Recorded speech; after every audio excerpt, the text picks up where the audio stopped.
know what? Self-care isn't just for everyone else, it's also for you. Let's break down that misconception that high achievers just don't have time for any kind of self-care or self-love. And instead, we're going to talk today a little bit about some strategies and reasons why loving on yourself can actually be really helpful for your own productivity.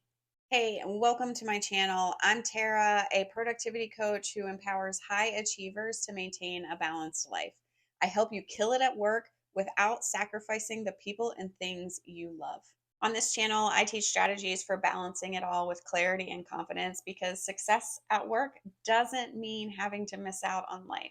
So if this sounds like something you like, be sure to hit subscribe so you never miss out on any future videos.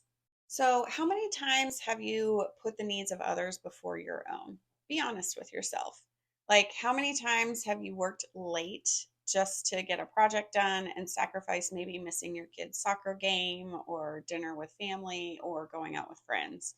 Or maybe you've said yes to plans that you just didn't have energy for, but you didn't want to let someone down. I think we've all been there. You tell yourself it's just this one project, this one time kind of late night thing, or this one event that you're going to. But before you know it, you keep repeating the same cycle and you start to feel completely drained. Your battery's dead, you have lost all energy, and you're wondering when it will be your time for a little bit of a break. But putting yourself last isn't doing anyone any favors. Wouldn't you rather put yourself first and take care of yourself so that you can give your all to your loved ones? So last week I was feeling a little bit in a funk. I don't know why. I honestly have no idea kind of where it was stemming from. Couldn't really pinpoint it, but I just knew that I wasn't feeling that great oomph that I'm used to feeling.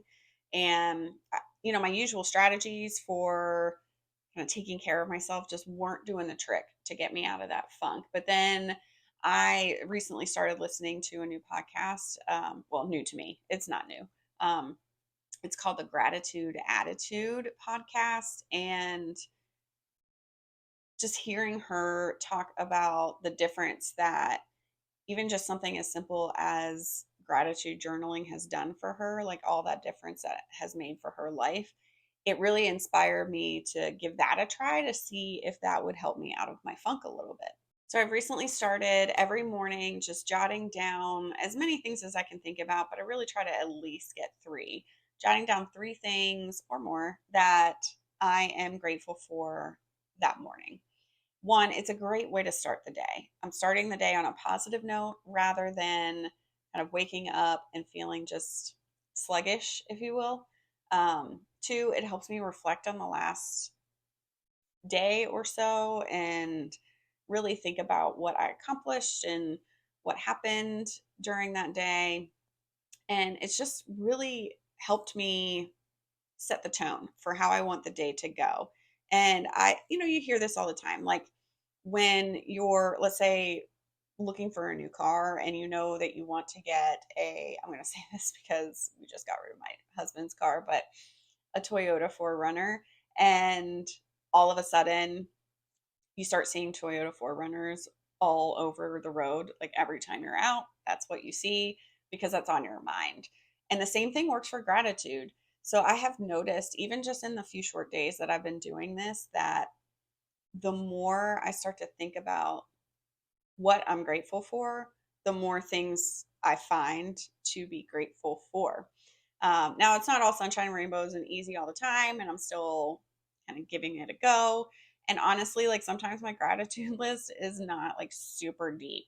It may just be that like I'm really grateful for my white noise machine or my bed or um, time to sleep in. It may also be something a little bit more insightful and in depth. But the main thing is to really just find three things at least that you're grateful for, and that is a way to bring love into your life and to bring joy back into your life and to really shift how you see the world and how you approach the world every single day. And speaking of how you see your world, I kind of want to talk about a little bit about positivity, but more about like surrounding yourself with positivity, not just having the attitude of positivity. They say that you're the average of the 5 people that you spend the most time with. So I kind of want you to think about, who are you spending your time with, and are they a reflection of who you want to be? Are they doing you a service or a disservice with your attitude, the energy that you're bringing into the world? And like I said, like who you want to be. So I used to have a friend who was always complaining. Like she found something to complain about pretty much for everything. We'd go out to eat. She'd have something to complain about, either her food or the service.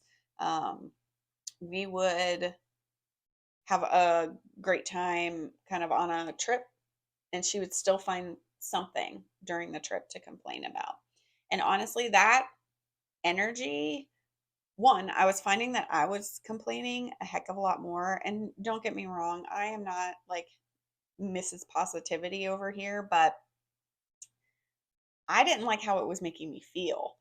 And I decided to spend a little less time with her and focus more of my time on people that were exuding the attitude that I wanted to exude myself. And that was it. I really wanted to be around people who kind of looked like, not physically, but how they were presenting themselves to the world. That's how I wanted to be. So I wanted to surround myself more with those people. And I'm not saying that you like have to cut ties with all of the negative people in your life, because that's one, not realistic, but also like I recognize that those are still relationships that you have built. But I think it's important to see how much time you're spending and how are you balancing that with the other people that may have different and more positive energy that they're sending out, like the more positive vibes that they're sending out into the world. The more we surround ourselves with folks that are positive, that lift us up, that are our hype people, the more we're going to build that confidence in ourselves and absorb that energy. We are all like sponges.